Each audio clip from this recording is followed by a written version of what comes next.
Buckhorn, Mayor of Tampa for the next 582 days. Glad to be here. David Gwynn, Secretary for SDOT District 7. Supporting Laura Hersher with District 1 here for Secretary of the NF. Tim Clark, TBARTA General Counsel. I work with the Hillsborough County Attorney's Office. Thank all of you for that. We'll open the public hearing, and I will ask Anthony to come forward. The chair recognizes him to present on the projects. Morning, Board. My name is Anthony Matanti. I'm with TBARTA. Just want to say it's an exciting day, and it's nice to see some familiar faces. Stay with us in our back, and for all the new board members as well. And what I'm going to be going over today is the 2018 Regional Multi-Use Trail Priorities and the Transportation Regional Incentive Program Priority Projects.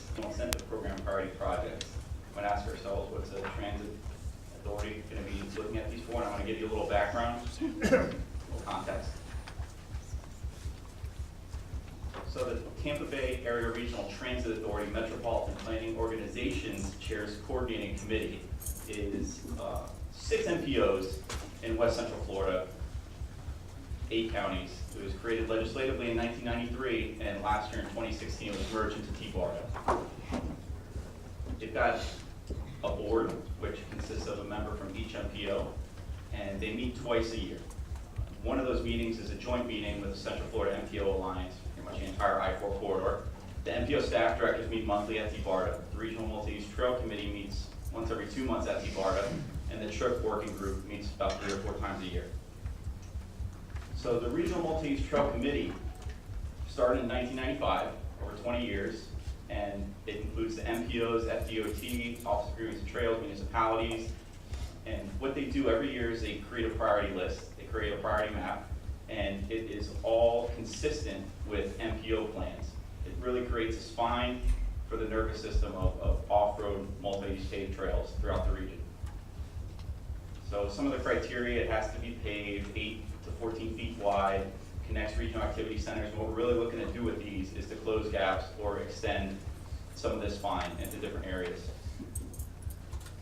Now TRIP is a small pot of funding every year that can go to regional transportation type of projects. There has to be a local match, and it has to be consistent with the long-range transportation plans, the SIS, capital improvements elements, and some of those projects have included the TBARTA van pool program, some overpass projects, basically things that facilitate regional transportation.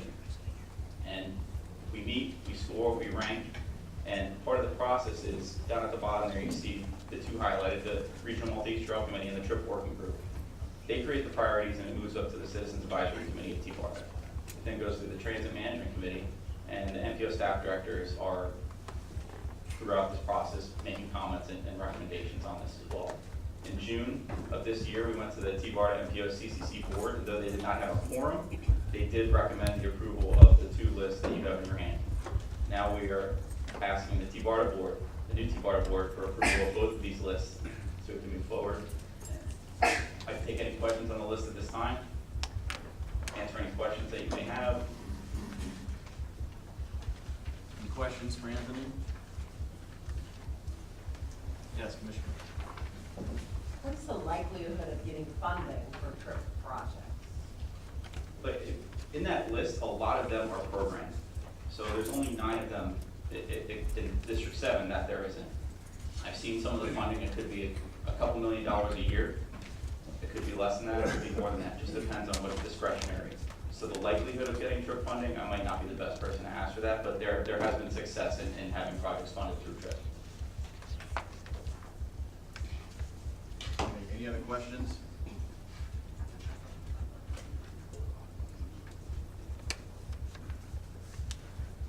All right, no further questions being heard. We will take public comment on that. And the first person to comment will be Christine Acosta.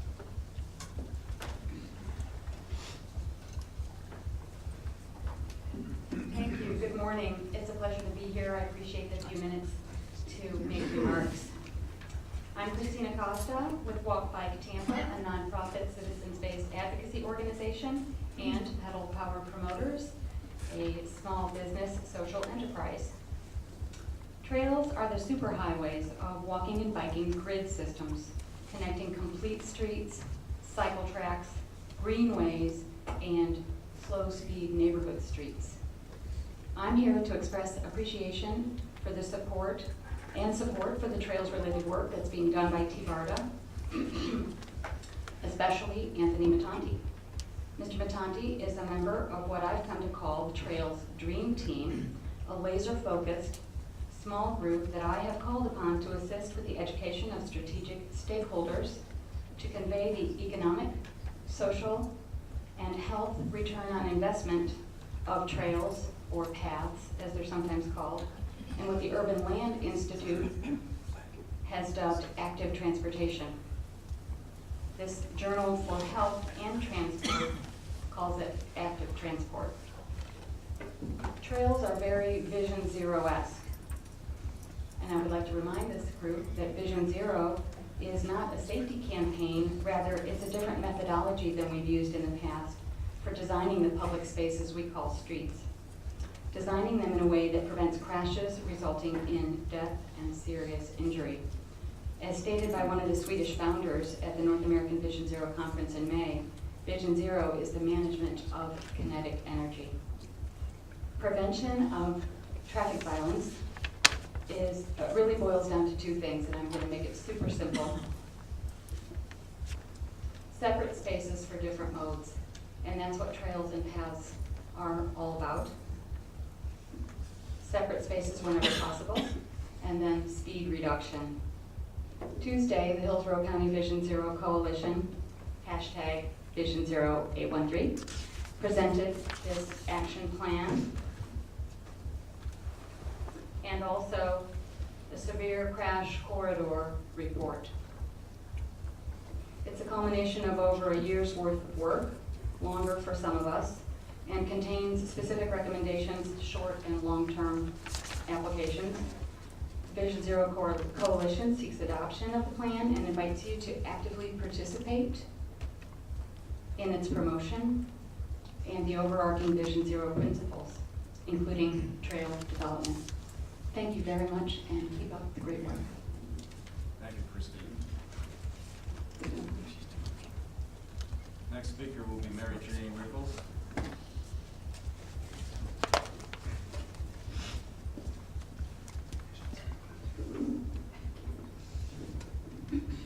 Good morning, everyone. It's a delight to be here. My name is Mary Jane Rickles, and I'm here in support of my good friend Christine.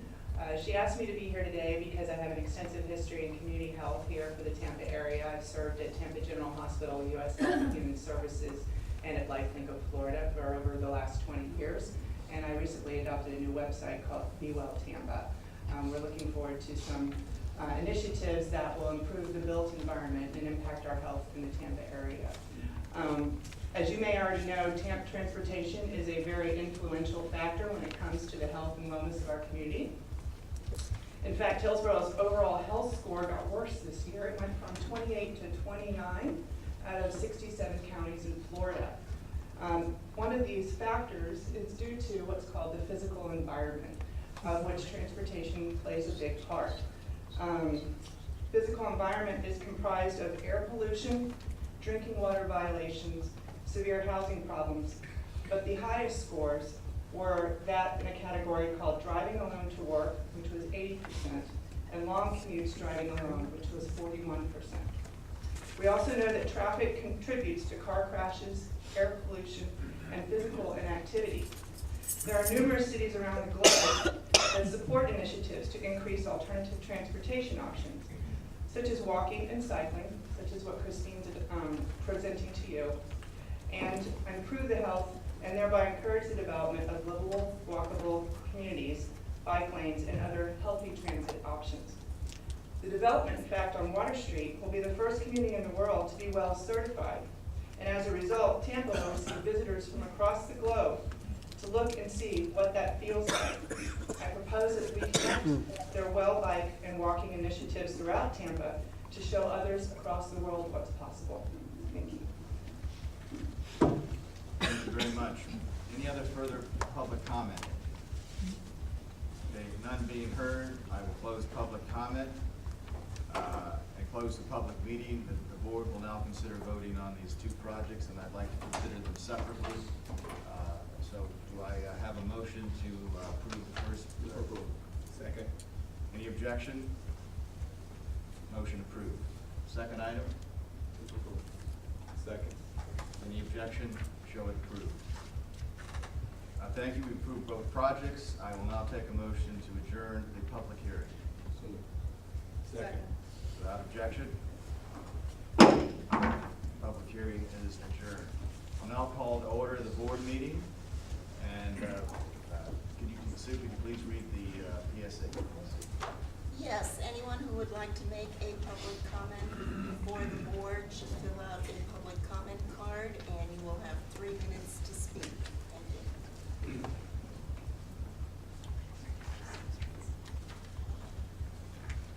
All right, Sherry Keller.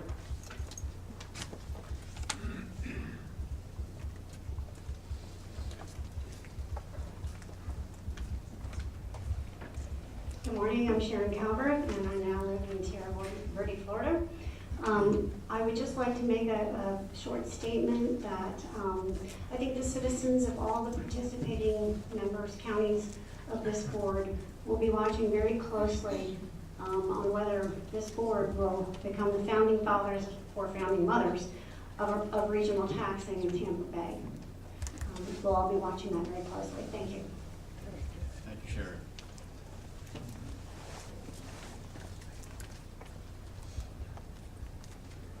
The next presenter is Bob Hinian.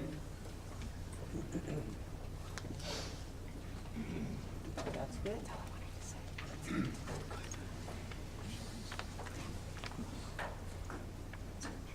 Good morning. My name is Bob Hinian. I am a member of the Forward Pinellas CAC and also the TBARTA CAC as the representative from Forward Pinellas. Look very forward to the movement and changes here in terms of addressing transit. At Forward Pinellas CAC, we're currently busy doing a vision statement. And so far we've done a study, and what we found to be the #1 deficit and #1 thing which we need to address as a region is public transit. So I'm very hopeful and optimistic that the funding and actions of this group will be able to move this issue forward. I'm going to leave with the chairman several copies of our Citizens Advisory Committee last meeting, which analyzed what we found to be problems, mainly transit, and some of the solutions. We're coming back next month to come up with our vision statement, and then we'll report that back to our board. Thank you very much. Thank you. Any other members of the public wishing to make comment? Thank you. I will declare public comment closed. The next agenda item is election of officers, and the chair recognizes our attorney, Cameron Clark. Thank you, Mr. Chair. Good morning, everyone. This is the portion of the agenda we're going to elect 2 officers for this board, positions of vice chair and the combined position of secretary treasurer, which is the statute. I'm going to ask for nominations. And the boys have nomination, it does not require a second. I'll ask for other nominations. At the point there are no more nominations, I'll ask for a vote. If there's only 1 nomination, then no vote will be required. The person nominated becomes the officer. Are there any nominations for the position of vice chair? Mr. Chair, I'd like to nominate Mayor Bob Buckhorn. What's wrong with you? Well, Usually they do that to people who are not here. Nomination?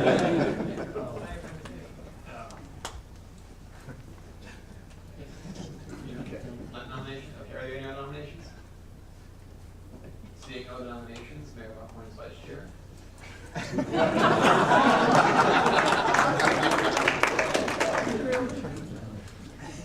Next is the office Get you back. of secretary treasurer. Are there any nominations? Like to nominate Stephanie Benak. Can Commissioner Benak is nominated. Are there any other nominations? Seeing no nominations, Commissioner Benak is Secretary Treasurer. Thank you. Thank you, Cameron. Next, we turn to committee reports. Chair recognizes Jeffrey Stewart.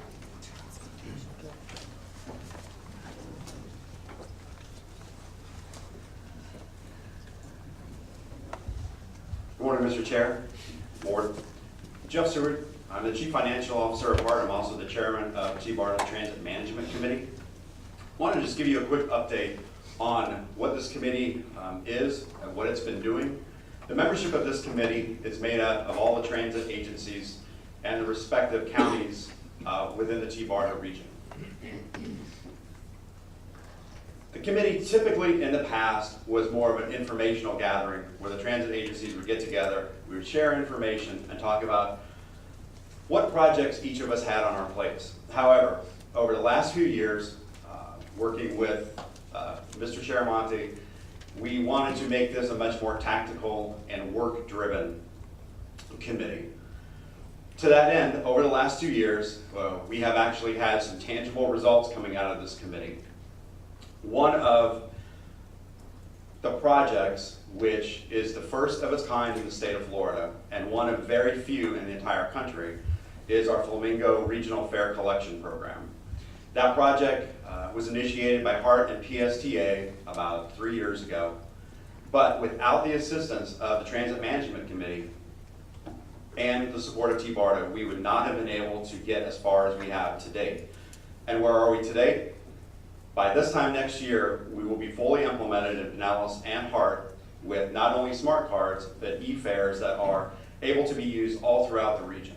Something else that we were able to achieve through this committee, and being in government for over 25 years, this is something that I never thought I would see, is the ability to get multi-interlocal agreements between different boards of county commissions and transit agencies with Sarasota, Pinellas, Hillsborough, Fernando, all done and in the bank, ready to go forward with the project. And our last but not least is Pasco, that we're hoping we'll be able to solidify and finish by September. So for the first time in the state of Florida, we will have the ability to have a transit passenger move between these counties seamlessly, either with e-fare technology on their phone or with a smart card. Something else that we've been able to do, individual agencies such as PSTA and HART have introduced a One Bus Away app where people can get real-time information and data as they're traveling.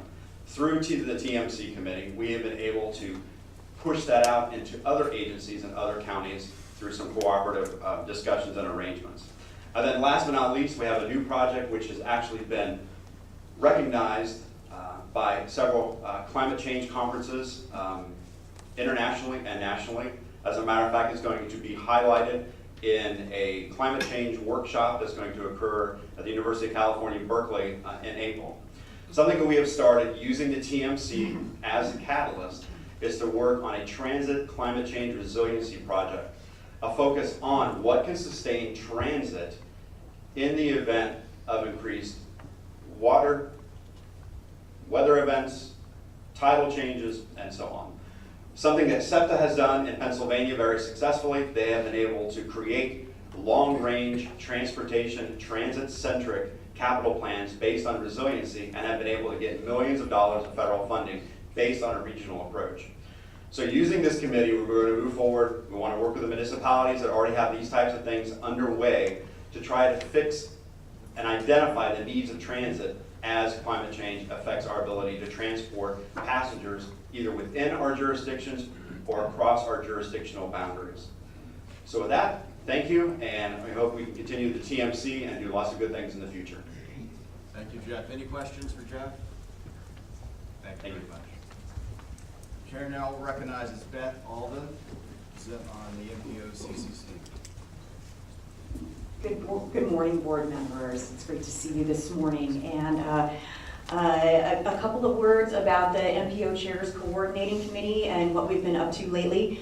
The CCC, of course, is as an organization, it's something that predates TBARTA. and in fact was recognized by the National Association of Regional Councils as a best practice a number of years ago. Since the creation of TBARTA, we have worked together very closely, and finally in the 2015-2016 time period, we're able to completely merge and consolidate those regional planning activities. The CCC's work is supported by each of the MPOs by setting aside a portion of its budget in each MPO's Unified Planning Work Program to support those regional planning activities. And so we've been able to do this regional planning without any new or additional funding source. So all of that just as background. The MPO chairs come together twice a year at this point, and as Anthony mentioned, the staff directors meet every month over at TBARTA. And our summer meeting has, over the last few years, been held as a joint meeting with the Central Florida MPO Alliance, so that we can also coordinate all the way across the state.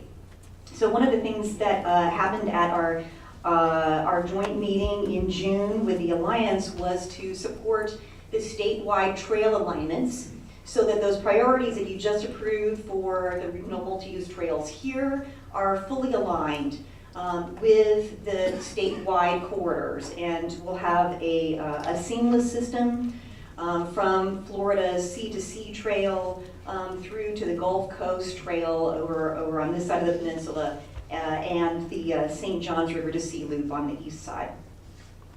Our staff directors met on August 11th, and we had a couple of business items. A couple of things that we're working on include the first ever, hopefully it'll be an annual event, Gulf Coast Safe Streets Summit, which will be held at the Glacier Children's Museum in downtown Tampa on the 27th of February.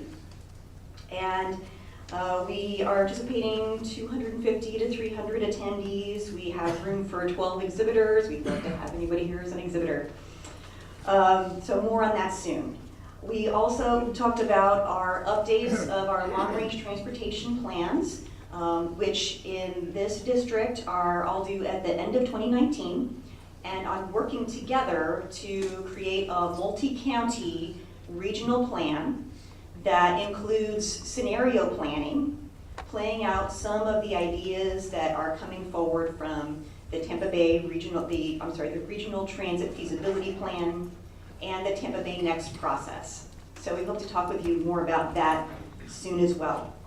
And then last couple of things, transit asset management performance targets are something we've been coordinating on. The new federal regulations call for performance measure target setting among all of the MPOs, and we are working together to try to make that a regional effort. So we have almost all of the information back from the transit agencies, and it looks like our region-wide one-year outcome is it will be at about 11 to 13% of our buses will have exceeded their useful lifespan. So that's where we are in terms of our bus asset management as a region. We're also doing a measures of effectiveness report for our regional public participation program, and we had a brief discussion about holding a joint meeting of the TBARTA MPO chairs with the TMA leadership group in December. Questions? Thank you so much. Thank you very much. Any further questions? Okay, the next item is consent agenda items. Yes, Chair recognizes Commissioner Long. Thank you very much. Before we get to the consent agenda, I don't know if everybody's hearing. Before we get to the consent agenda, I have a comment and a couple of recommendations that I would like this board to carefully consider, because we've been given a great opportunity by this new statute that has been created to build a very strong board that is going to be very relevant in the couple of years going forward as it relates to transportation in our region. So for us to leverage this opportunity, I think we need to be really clear on what our vision is and what are our goals and objectives, and what success looks like. How are we going to measure that each year as our journey to deliver on that vision that we as a board create for our taxpayers.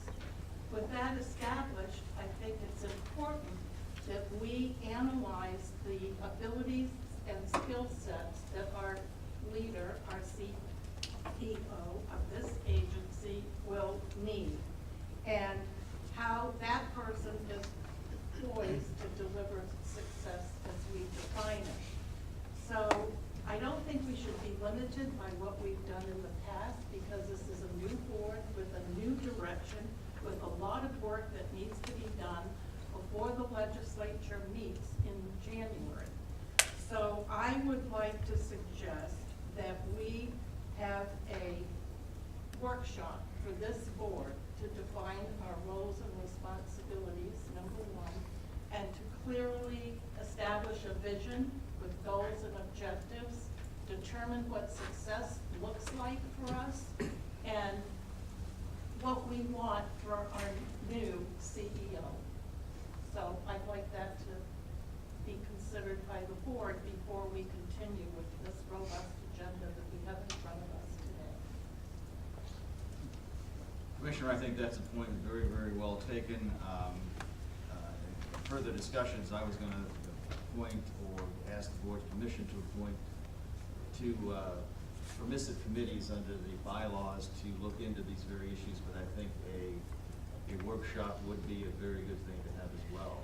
I would defer to council. Is that motion, is it appropriate to make a motion to have a workshop at this juncture? Sure, you can direct your staff to set up a workshop. It would involve, of course, scheduling. You want to determine if you want the full board present for the workshop, that sort of thing. But with this membership, you just want to make sure you're coordinating in terms of schedules and staff contact. Someone to make a motion. Commissioner, if you want to make a motion to that effect? Well, I would like to make a motion that as soon as possible, we establish a date for our board or whichever, or if you prefer a committee, that's fine. To have a workshop to define our goals, our objectives, and our mission going forward. What do we want success to look like as we evaluate ourselves year to year? And what the skill sets and abilities are for our new CEO. Second to the motion? I'll second that. Any discussion? I just want to say that, there's been a lot that's been going on before this new TBARTA was constituted. And I think we need to have an opportunity to discuss exactly what Commissioner Long says, what we did discuss, what it is we hope to achieve going forward, because this organization, and I've been on it for a long time, Little Manatee County, and we are continuously changing, but if you don't have a goal, you don't have somewhere where you're going, you're just going to flounder. So I think this is important that we talk about that in light of the fact that we're a new TBARTA. That's why I think it's important to have that discussion. Thank you. Any further comments? There's a motion and a second. All those in favor, signify by saying aye. Aye. Any opposed? The ayes have it. Normally, in the consent agenda items, I wish to, going forward, go through these fairly quickly and carry them in one motion. Since this is our first meeting, I think it's better though to have Ray kind of go over each item, familiarize some of the newer members with actually what's going on. Most of these issues are pretty routine and are just in conformance with the new statutory provisions. But Ray, I would like you to give a little bit of explanation, more so than we will anticipate in the future, to go through the consent agenda. Okay, thank you. These items all are related to our new legislation and kind of housekeeping items, the first being adopting the minutes.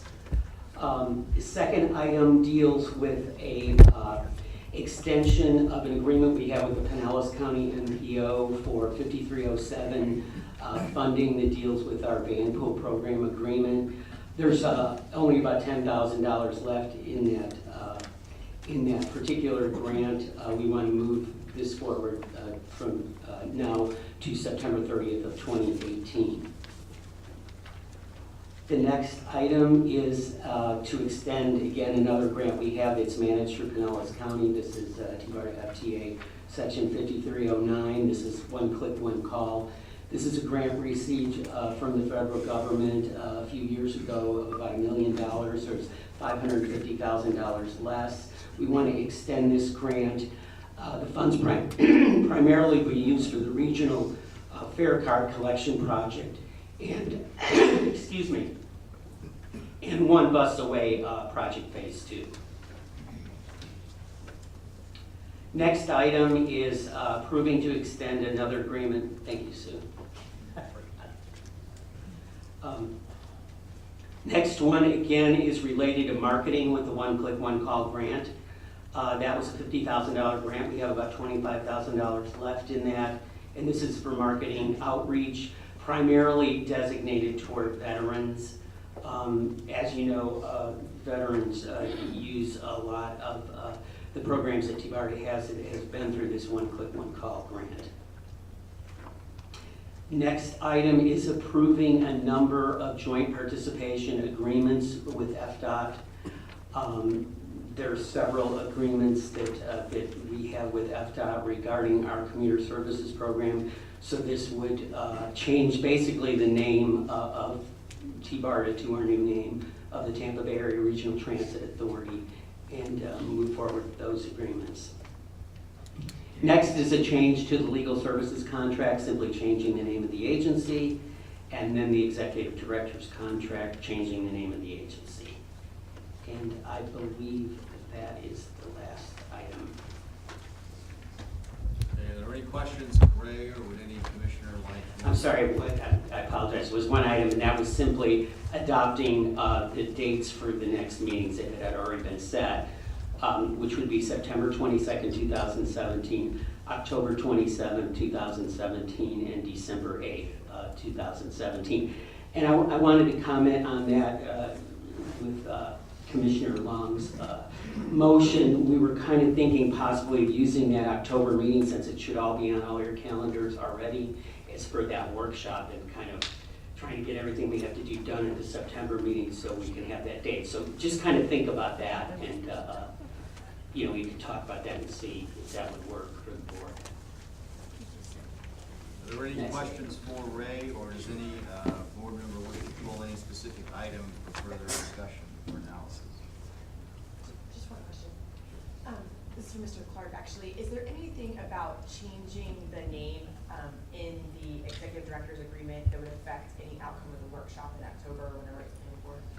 No, it's merely because obviously the anti-emergency transportation used to be in the agency's name, and now it's transit. Most of these documents are being changed. It's not any substantive changes to any of these. So there's no clause that says that any change?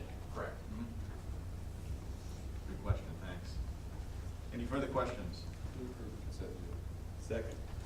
Okay, there's been a motion and a second. Any other discussion? All those in favor signify by saying aye. Aye. Any opposed, nay? The ayes have it. Consent agenda is approved. Next up are the action items. I here recognize Cameron Clark. Board members, I'll stay seated just for this because it should be a relatively brief item. What we did was we took the bylaws for the old board, sort of stripped them down, took out some stuff that really wasn't necessary, and we modified certain items in like board membership. Quorum obviously has been reduced from 8 to 7. Some items along those lines that are purely to adopt bylaws for purposes of this meeting and subsequent meeting.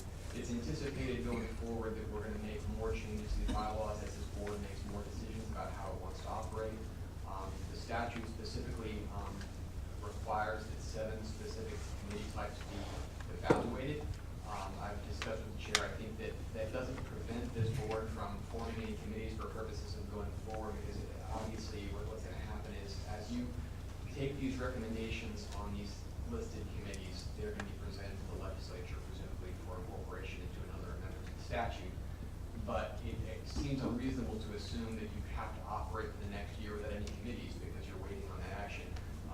What we did was we took certain of the committees, like executive committee and legislative committee, which are not mentioned in the statute, and really those functions can be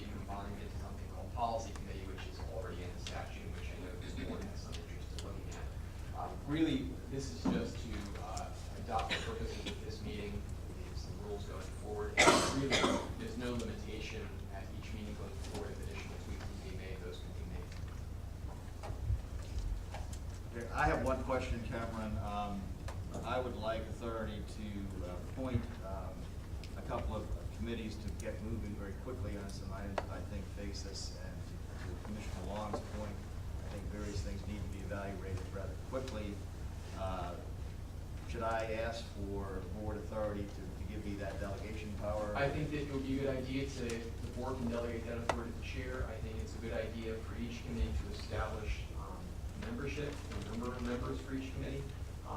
One thing that we ran into previously was with some of the committees, and especially since this is a large regional authority, is under the Sunshine Law, in order for a committee to form a quorum and actually take votes, you need to have a physical quorum present for the committee meeting, just like we did do for this board. That's not to say that there can't be discussions, like telephone discussions, of a convened board. Those would also be subject to Sunshine Law. It's just that there couldn't be any votes or anything along those lines without a physical quorum present. So when evaluating how many members you want in a committee, you just want to make sure it's a number that you're going to have an easier time making a quorum of how to recommend. Okay, to that point, we'll entertain a motion to, staff makes a recommendation to accept the bylaws as presented. You recommend the bylaws? Yes. Okay, can we at this time, can I add an amendment to that motion to give me authority to appoint two committees? Policy committee and a finance committee. Sure, and you're asking for delegation to the chair of just those two committees appointments? At this juncture, yes. Okay, sure, yes. And that can be incorporated into the document, sure. Move approval. What's that? I'm making a motion to move approval of your motion. You're moving for the first and my amendment as well. Yes. Is there a second? Is there any discussion? All those in favor of the motion and the amendment signify by saying aye. Aye. Opposed? Ayes have it. Next item up is the TDM marketing.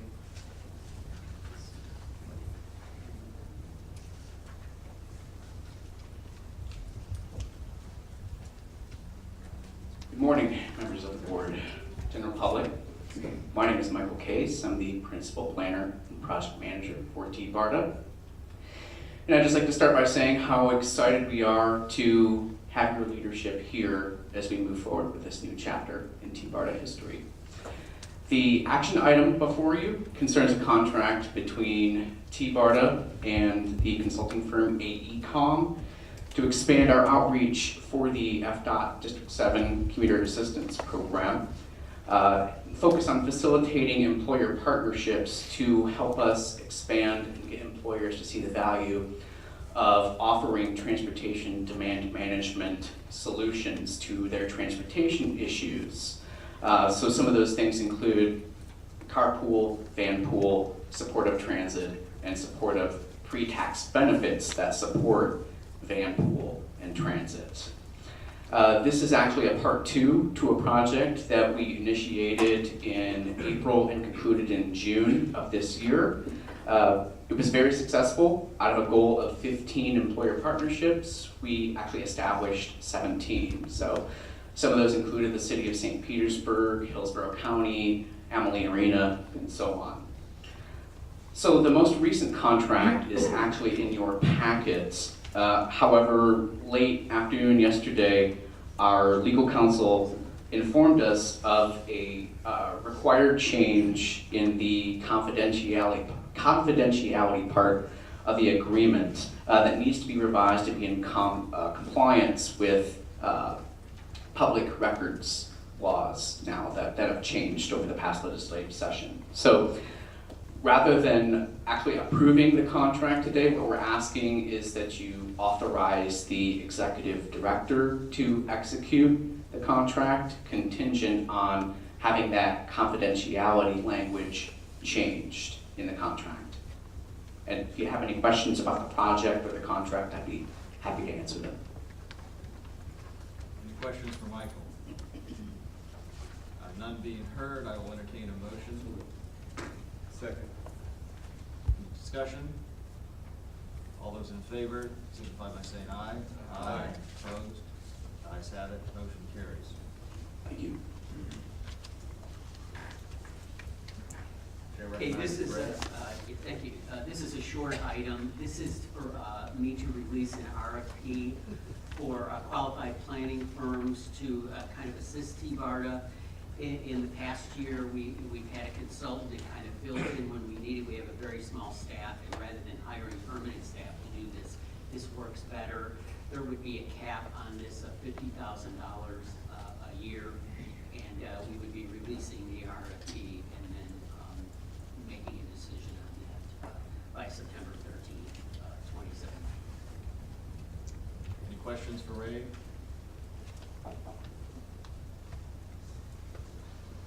I Chair guess, recognizes Commissioner Long. sorry, Mr. Chair.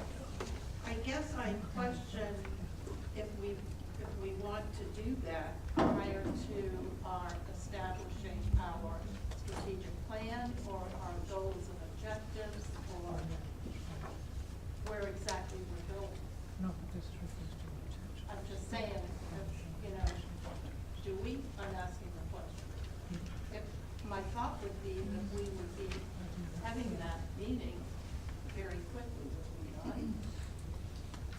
We would be having the meeting in October. You're talking about the workshop.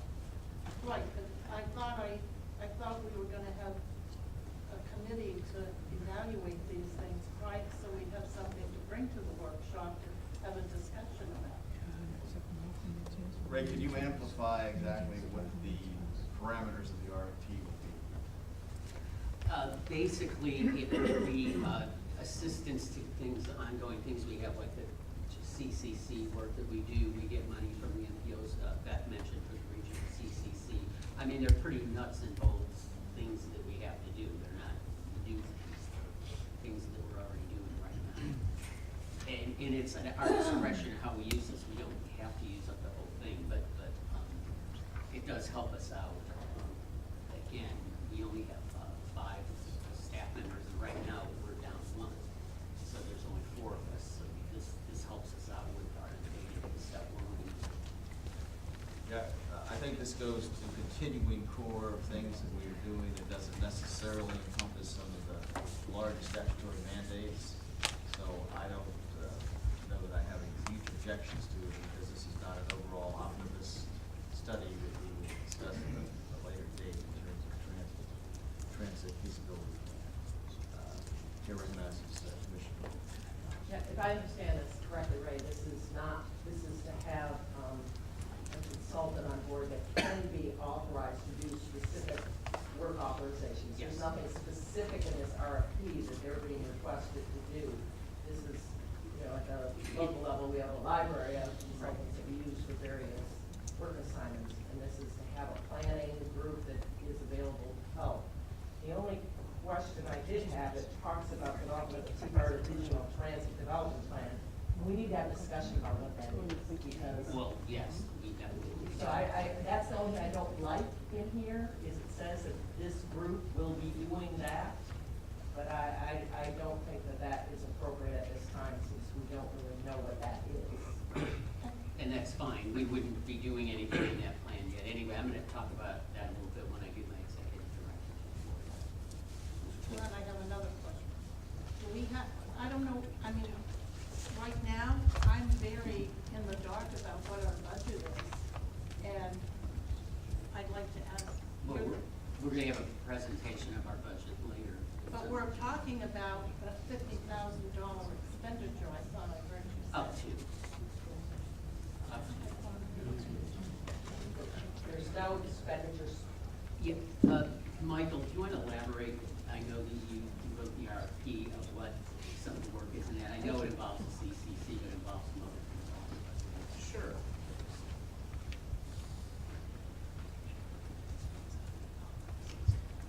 Make sure you hear me. So this is really a general consultant RFP. As Ray mentioned, we have 4 full-time staff members right now. The scope was meant to be very general, although we did specifically mention the regional TDP in there, just to sort of be safe. When we get to the point of actually developing, which this contract would go for 1 year, that at that point we may be doing some work involved with that. So the RFP is set at a cap of $50,000. So proposal should not exceed that. We've programmed that in our budget.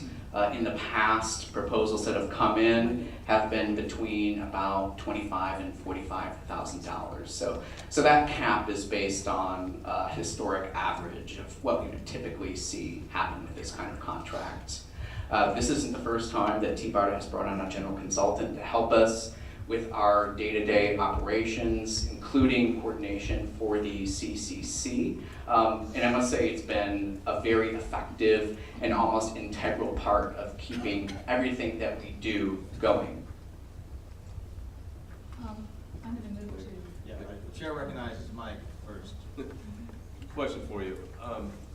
This RFP, it's going out, but once the consultant is picked, it still has to come back to this board for final approval, right? That's correct. Move for approval. Okay, there's been a motion and a second. Any further discussion?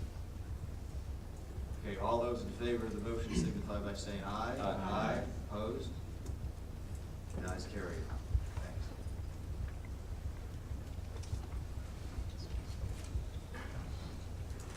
Thanks.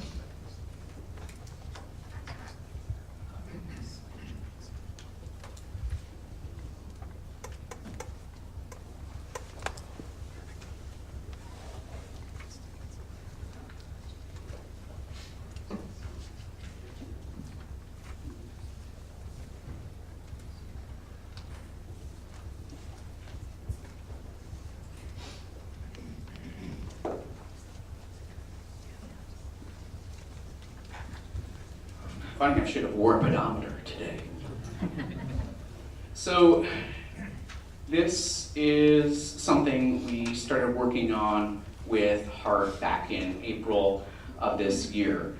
What it's come down to is in their system redesign, there have been some cutbacks, and express buses have been particularly sensitive to that.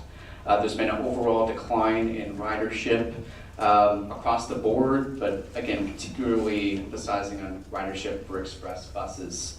What we plan to do is co-market the Vanpool program to 2 express routes, the 51X, which serves New Tampa, and the 20X, which serves Lutz. These routes have low ridership, and Steve will give you some of the statistics there. They operate on 100% FDOT transit corridor funding. So what we plan to do in addition to market is actually provide express bus riders that are interested in Vanpool with another option. And there will be a subsidy and a stipend that will support that option to convert them from express bus over to taking Vanpool. While the MOU that's in your packet and that's related to this action item concerns only the Vanpool service, and will authorize HART and TBARTA to work jointly together on this project. The overall program is actually multifaceted, so I've asked Stephen Fagenbaum from HART to present the overall program to you today prior to considering approving the MOU. With that, I'll turn it over to Steve.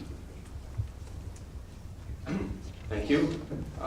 Members of the board, I'm Steve Fagenbaum. I'm the Director of Service Development at HART, and it's a pleasure to be here today to give a few words about our proposed memo of understanding between HART and TBARTA for the Vanpool program. Make sure I have this thing figured out. Okay, oop, there we go. Okay. TBARTA is the regional rideshare and carpool provider for the TBARTA region. And as such, TBARTA already has in place contracts set up with Vanpool services to provide that service. HART has 2 FDOT transit corridor grants. They're 100% funding grants. They cover our Route 20X, the Lutz Express, and 51X, the New Tampa Express. Both routes are in decline, and the future of grant renewals for these corridors are very much in doubt.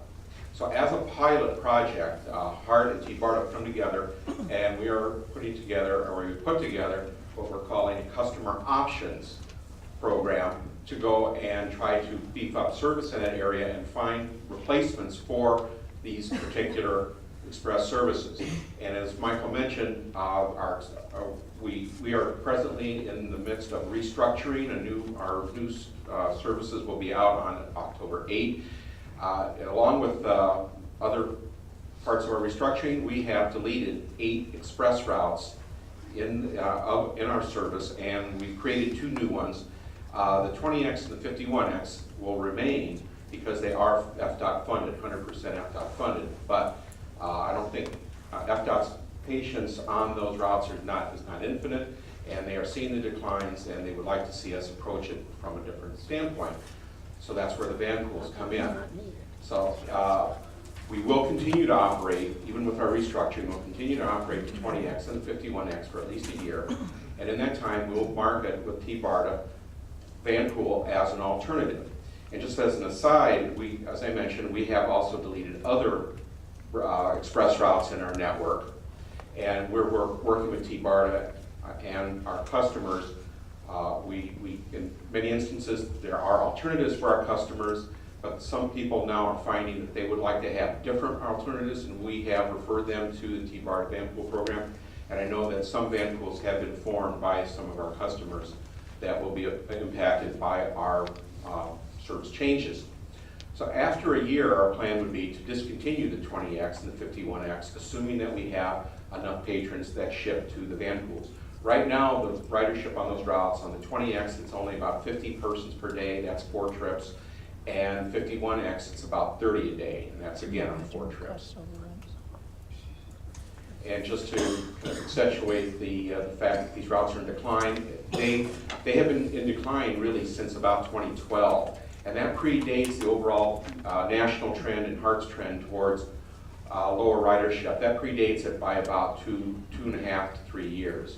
So these routes were already in decline while the rest of our network was still ascending. So our plan for these corridors is a little bit more than just that van pool system. We would also be adding, as part of this grant award, hyperlink service. This is right now it's under our pilot project. This is a system, it's similar to like an Uber or Lyft, where it's an app-based or a phone-based system where people can call or hit their app and call for a ride within a particular zone. So we'd be creating 2 new corridors for our hyperlink service so that we would have local service that we would be able to provide under this grant along with the van pool. And this would be the first local service in the New Tampa area. We'll also go and investigate the use of the TNCs, the Uber Pool, Lyft line, or just Uber and Lyft, as a mechanism in order to go and see if we could match people up who might prefer that as an alternative. Again, HART and TBARTA will jointly market the van pool program, and with the grant, we'll be able to go and partially subsidize the people who want to shift in these corridors to van pool for a couple of years. So we'll be able to provide an incentive to people who wish to go and move off of the express bus onto the van pool. And both of the routes and the hyperlink services that we're proposing for those corridors will connect to the Pasco County routes, Route 41, that would be in the Lutz area, and the 54, that would be in the Wesley Chapel. We have a park and ride that we jointly maintain with Pasco County, and that would give us connectivity to their cross-county Route 54. And again, it's 100% FDOT transit corridor funding, and that would include the marketing services. So there's no cost right now to HART or to TBARTA, so it's a pretty good deal for us. Again, budget impact, none to HART or TBARTA. 100% funding, I think it's the 3rd time I've mentioned 100% funding from FDOT, so we really thank our partners at FDOT for providing this funding and for being patient with us during this whole process. It fits with what we call our COA, which is our Comprehensive Operations Analysis. That's our restructuring of services.